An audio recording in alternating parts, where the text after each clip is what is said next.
అందరికీ నమస్కారం. కథలపల్లకి ఛానల్కి స్వాగతం. ఇప్పుడు మనం చెప్పవే ప్రేమ పార్ట్ 26 విందాం. అమ్మాయి ఎందుకు ప్రతిదాన్ని తప్పుగా అర్థం చేసుకుంటావు? అన్నయ్య చెప్తున్నాడుగా అందాను. అంటే పలానా పని చేసేటప్పుడు మాకు చెప్పక్కర్లేదని నిర్ణయించుకున్నారన్నమాట అంది నందన. అలా ఏం కాదమ్మా, మేము ఎందుకు అలా అనుకుంటాం అన్నాడు శివ. ఏరా, నువ్వు కూడా ఏమైనా దాచావా అన్నారు చైతుని చూస్తూ నందన. అంటే అత్త, అది మొన్న ఇంకో ఇంటర్వ్యూకి అప్లై చేశాను, అది కన్ఫర్మ్ అయింది.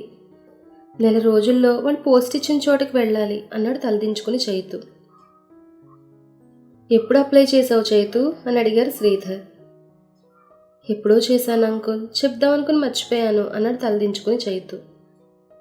ఆ మాటకి నందన నిట్టూరుస్తూ, చాలా మారిపోయారండి పిల్లలు, ఇంకా మన మాటకు విలువ ఉందనుకోవడం కూడా వేస్ట్. ఆ మాటకి చైతు, కేసర్ వచ్చాక చెప్దామని అనుకున్నానత్త, అంతే తప్ప మరో ఉద్దేశం కాదు అన్నాడు చైతు. ఏదైతే ఏంటి, అందరూ ఒకటే బాటలో నడుస్తున్నారు. రేపటి రోజున పెళ్ళిళ్ళకు కూడా మా ప్రమేయం లేకుండా చేసుకున్నా ఆశ్చర్యపోనక్కర్లేదు. అంతెందుకు, జీతం రాకుండానే మమ్మల్ని లెక్క చేయడం లేదు, ఇంకా డబ్బులు కూడా చేతికొస్తే కళ్ళు నేలను చూడనంటాయేమో అంది నందన. అబ్బా అమ్మా, టాపిక్ ఎక్కడి నుంచి ఎక్కడికి తీసుకెళ్తున్నావు అంది అను. తప్పుగా ఏమన్నానే? ఈ ఇంట్లో మీ దృష్టిలో మేమంటే ఇంత కూడా భయం లేదు అన్నది నందన. ఆ మాటకను అమ్మా అని గట్టిగా అరిచి, అసలు మీకు భయపడి ఎన్ని చేస్తామో, తెలిస్తే బాధపడతారేమోనని ఎన్ని దాస్తామో మాకే తెలుసు అందను. ఏమన్నారు అంది కళ్ళు రెండు చిన్నవి చేసి చూస్తూ. అవునమ్మా, ఇంట్లో ప్రతిదీ మీకు భయపడే చేస్తాం. ఏం పని చేయకపోతే ఎక్కడ తిడతారో అని ఎప్పుడు భయపడుతూనే ఉంటామమ్మా. అసలు ఇంతవరకు మీతో మేము ఏ విషయం సీరియస్గా షేర్ చేసుకున్నదే లేదు. అంత భయం మీరంటే. ఇంకా భయం లేదంటే ఇంకేం చెప్పాలమ్మా అంది ఏడుస్తూ అను. అను మాటలకి నందన గారు ఏం మాట్లాడకుండా అలాగే చూస్తూ ఉంటే, అర్థం చేసుకోమ్మా, మీరంటే మాకు ఎప్పుడూ గౌరవం అనే మాట పూర్తయ్యే లోపలే ఆగమన్నట్టుగా చేయి చూపించారు నందన గారు. అర్థమైందమ్మా అని కన్నీరు తుడుచుకుంటూ, మిమ్మల్ని ఎంత క్షోభకు గురి చేయకపోతే మీరు మాకు అంత భయపడతారు? మీకు కడుపులో ఎంత బాధ లేకపోతే ఇలా మాట్లాడతారు అన్నారు సూటిగా చూస్తూ చిన్న గొంతుతో. తాను చెప్పిన దానికి నందన గారు అర్థం చేసుకున్న దానికి ఎంతో వ్యత్యాసం ఉండడంతో అలాగే నోరు తెరుచుకుని ఉండిపోయింది అను. ఇంతలో శివ మాట్లాడుతూ, అను అలా అనలేదమ్మా, అందరి పేరెంట్స్లానే మీరు మాతో ఫ్రెండ్లీగా ఉండొచ్చుగా అంటోంది అన్నాడు. అంటే మిమ్మల్ని ఖైదీల్లో బంధించామా అంటూ, అవునులే, మా పిల్లలే మాకంతా అనుకుంటే మంచి గుణపాఠమే చెప్పారు అన్నారు నందన. ఇంకాను సహనం నశించిపోయినట్టుగా, ఇప్పుడు ఇంతే అమ్మా, దేన్ని కరెక్ట్ వేలో తీసుకోరు, మేము చెప్పేది ఒకటి మీకు అర్థమయ్యేది ఒకటి అంది అను. ఏం చేస్తాం, మేము మీలా ఎక్కువ చదువుకోలేదు కదా, మీ అంత ఆలోచించడం మాకెక్కడ అవుతుంది అంటూ నందన గారు శ్రీధర్ గారి వైపు చూసి, చూసారా, నా కూతురని ఎత్తికెక్కించుకున్నారు, ఇప్పుడు ఎలా మాట్లాడుతుందో మీరే చూడండి అంది నందన. కానీ శ్రీధర్ గారు ఏం మాట్లాడకుండా సైలెంట్గా ఉంటే, ఏమంటేంటండి అన్నారు మరొక్కసారి.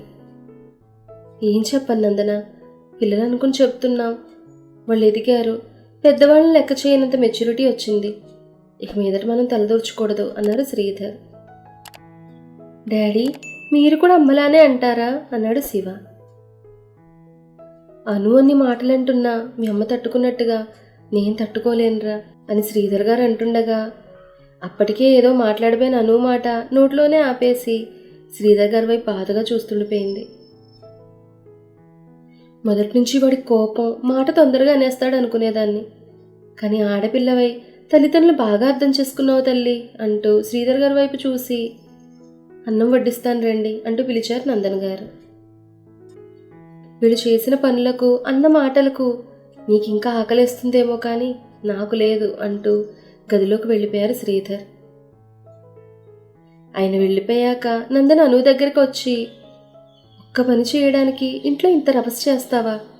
అయినా ఇక్కడి నుంచి నిన్నేమీ అననమ్మా, కానీ ఎంతో ప్రేమగా చూసుకుని ఆయన మనసే విరిచేసి ఆకలితో పడుకోబెట్టావు కదే, ఛీ అంటూ చిరాగ్గా ఒక చూపు చూసి వెళ్ళిపోయారు. అంతలోనే వెనక్కి తిరిగి, ఇప్పుడు తీరిగ్గా తిని నీరసం రాకుండా పడుకోమ్మా అంటూ వ్యంగ్యంగా అని శ్రీధర్ గారి పాలు తీసుకెళ్లారు నందన. ఆ మాటలకి శివ విసురుగా గదిలోకి వెళ్ళిపోయాడు. అను ఎక్కడుందో అక్కడే అలా కూర్చుండిపోయింది. ఆగకుండా వచ్చే నీటికి సంబంధం లేదన్నట్టుగా వాటికి స్వేచ్ఛనిచ్చింది. చైతు ఎటు వెళ్లాలో తెలియక అటు అనుని వదిలేయలేక చూసి చూసి వెళ్ళిపోయాడు తన గదిలోకి. సమయం ఎంత గడుస్తున్నా అను ఏడుస్తూనే కూర్చుంది. నందన గారు శ్రీధర్ గారు అన్న మాటలు పదే పదే గుర్తొస్తుంటే దుఃఖం మరింత పొంగుతోంది. అలాగే మెల్లగా నిద్రలోకి జారుకుంది. ఇటు గదిలోకి చేరిన నందన శ్రీధర్ గారికి మనసంతా బాధగా ఉండగా ఇద్దరూ మౌనంగానే ఆలోచిస్తూ ఎప్పటికో పడుకున్నారు. పొద్దున్నే రమణమ్మ గారు వచ్చి లేపగా మెల్లిగా కళ్ళు తెరిచిందను. ఇక్కడ పడుకున్నావేంటే అన్నారు తన్నే చూస్తూ రమణమ్మ. రాత్రి జరిగిన గొడవ ఆవిడికి తెలియదు మరి. అను సమాధానం ఇవ్వకుండా పక్కకు చూస్తే నందన గారు తన పని తాను చేసుకుంటూ కనిపించారు. అడుగుతుంది నిన్నేనే, ఇక్కడ పడుకున్నావే అన్నారు రమణమ్మ. ఏం లేదు నానమ్మ అంటూ లేచి గదిలోకి వెళ్ళిపోయింది అను. అందరూ ఫ్రెష్ అయ్యి వచ్చి డైనింగ్ టేబుల్ దగ్గరున్నా కూడా ఎవరూ మాట్లాడుకోవట్లేదు. ఎవరి విధులకు వాళ్ళు వెళ్ళిపోగా అను ఇంట్లోనే ఉంది. ఆ రోజు నుంచే సెలవులు కాబట్టి ఇటు వెళ్ళడానికి కూడా లేదు. మాటల పదును ఎంతటితో అప్పుడే అర్థమైంది అనుకి. నందన గారు మాట్లాడడం మానేశారు. శ్రీధర్ గారు చాలా వరకు తగ్గించేశారు. రోజు వచ్చి నవ్వుతూ పలకరించే తండ్రి మాట్లాడకుండా ఉండుంటే చాలా బాధేసింది అనుకి. తాను కల్పించుకుంటే పని, లేకుంటే తను ఒకరున్నారని నందన గుర్తించకపోవడంతో అను ఆలోచనలకు అంతు లేకుండా పోయింది. మనసుకు నచ్చని మాటలు నిజాలైనా కూడా వాటిని అంగీకరించరు. ఒంటరిగా ఇంట్లో ఉంటుంటే తన వల్లే ఇంత గొడవ వచ్చిందని నందన గారు పదే పదే అనడంతో అను ఇక శివ చేతులతో కూడా మాట్లాడడం మానేసింది. అర్థం చేసుకుంటుందనుకున్న ఆడపిల్ల ఇలా ఇల్లు రచ్చగా మార్చిందని అంటుంటే నిజంగా తన వల్లే ఎవరికి ఆనందం లేదనుకుంటూ మరింత కృంగిపోయింది అను. వారం నుంచి నిశ్శబ్దంగా ఉంటున్న ఇంటిలో శివ మాటలు మళ్లీ కలవరం రేపాయి. ఓనాడు సాయంత్రం హాల్లో శ్రీధర్ గారు అకౌంట్స్ రాసుకుంటుండగా నందన గారు టీవీ చూస్తున్నారు. అను రమణమ్మ గారికి పనిలో సహాయం చేస్తోంది. శివ మెల్లగా వచ్చి శ్రీధర్ గారు ఎదుటి నిల్చున్నాడు. కానీ శ్రీధర్ గారు కనీసం తలెత్తి చూడకపోవడంతో ఇప్పుడు మేము అంత తప్పేం చేశామని ఇలా మాట్లాడకుండా ఉంటున్నారు అన్నాడు అసహనంగా శివ. అన్నయ్య మళ్ళీ గొడవలేపేలా ఉన్నాడంటూ భయపడుతోందను. సర్లేండి, కనీసం నా మాట వినండి అన్న శివ మాటలకి శ్రీధర్ గారు తలెత్తి చూశారు. నాకు ఒక ఇంటర్న్షిప్ ఆఫర్ వచ్చిందని చెప్పానుగా, తనకు ఓకే చెప్పేశాను. దానిలో భాగంగా 1 ఇయర్ ఇంటికి దూరంగా ట్రావెలింగ్ చేస్తూ ఫోటోగ్రఫీ చేస్తుండాలి. ఫ్యామిలీతో ఎలాంటి సంబంధం ఉండదు. నేనే వీలైనప్పుడు లేటెస్ట్ కాల్స్ చేస్తాను అన్నాడు శివ. ఆ మాటలు విన్న నందన, ఇంటికి దూరంగా అలా రోడ్ల మీద తిరగడానిక నేను చదివించింది? అలాంటివేం అక్కర్లేదు, ఇక్కడే నీకు నచ్చింది చూసుకో అన్నారు. వారం నుంచి ఏమయ్యాయమ్మా ఈ మాటలు? ఏదో తప్పుడు మనుషులను చూసినట్టుగా చూశారు అంటూ ఆగి, అయినా వారం ముందు మిమ్మల్ని అడుగుదాం అనుకున్నాను, కానీ మీరు నాకు అవకాశం ఇవ్వలేదు. ఇప్పుడు డిసైడ్ అయిపోయాను, నేను వెళ్ళాలనుకుంటున్నాను అన్నాడు స్థిరంగా శివ. ఆ మాటలకను భయం భయంగా చూస్తుంటే నందన గారు కోపంగా ఉన్నారు. నువ్వు వెళ్తానంటే నేను ఒప్పుకోవాలిగా, అవసరం లేదా అన్నారు గట్టిగా నందన. నేను 2 రోజుల్లో బయలుదేరాలి అన్నాడు ఆవిడ మాటను మధ్యలోనే ఆపేస్తూ శివ. శివ, అమ్మతో అలాగేనా మాట్లాడేది? మీరెటైనా పోండి, గౌరవం ఇవ్వకుండా మాట్లాడితే మాత్రం ఊరుకునేది లేదు అన్నారు శ్రీధర్. శ్రీధర్ గారి మాటలకు శివ ఏం మాట్లాడకుండా నించున్నాడు. జీతం ఎంత అన్నారు సూటిగా శ్రీధర్. నెలకు 15,000, ఇంకా ఫుడ్, ట్రావెలింగ్ ఛార్జెస్ అన్నీ వాళ్లే పెట్టుకుంటారు అన్నాడు మెల్లగా శివ. ఆ మాట విన్న శ్రీధర్ గారు 15,000 అని ఒక నవ్వు నవ్వి, కనీసం నీలా డిగ్రీ చేసిన వాడే నీకన్నా ఎక్కువ సంపాదిస్తాడు, అయినా మీకు చెప్పేటంతటి వాళ్ళం కాదుగా, నచ్చింది చేసుకో అనేసి గదిలోకి వెళ్ళిపోయారు. నీ దృష్టిలో నాన్నగారి మాటలకి విలువ లేదు, ఇక నేనేం చెప్పగలను అని నందన్ గారు కూడా వెళ్ళిపోయారు. అది శివ ఊహించిన రియాక్షనే కావడంతో తను కూడా లగేజ్ సర్దుకోవడానికి గదికి వెళ్ళిపోయాడు. తన వెనకే వెళ్ళారు రమణమ్మ గారు ఇంకా అను. ఏరా, ఇంట్లో పరిస్థితి బాగాలేనప్పుడు ఎందుకురా ఇలాంటివి, మానేయచ్చుగా అన్నారు నచ్చ చెబుతూ ఆవిడ. నాకు కూడా వదిలి వెళ్ళడానికి బాధగానే ఉంది నానమ్మ, కానీ ఏదో నేరస్తుల్లా చూస్తూ మాటామంతి లేకుండా కేవలం తిండి వండి పెడుతుంటే ఇంత దిగట్లేదు నానమ్మ. ఇక్కడే ఉండి కూడా చేసుకోవచ్చు, కానీ ప్రశాంతత కావాలి నానమ్మ. అందుకే ప్లీజ్ ఇంకేం అడగొద్దు అన్నాడు బాధగా. శివ జవాబుతో ఆవిడేం మాట్లాడలేక వెళ్ళిపోయారు. దిగులుగా కూర్చున్న అనుని చూస్తూ తన దగ్గరికి వెళ్ళాడు శివ.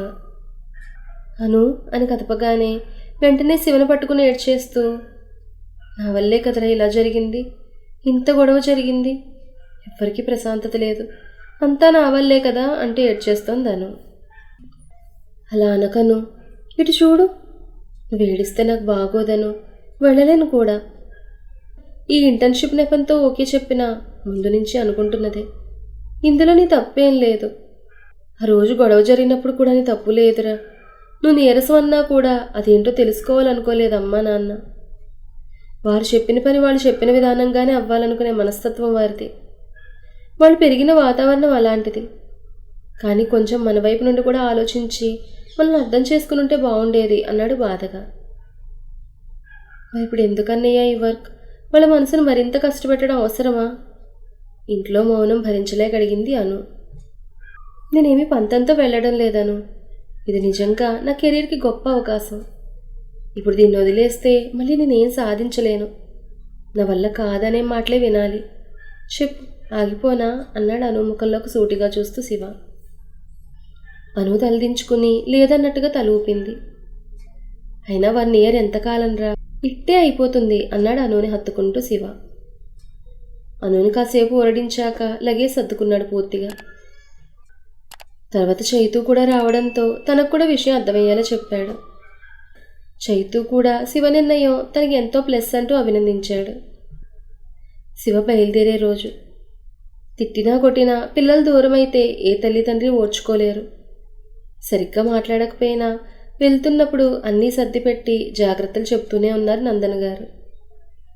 అందరి దగ్గర సెలవు తీసుకుని వెళ్తుంటే శ్రీధర్ గారు కొన్ని డబ్బులు ఇచ్చారు అవసరానికి.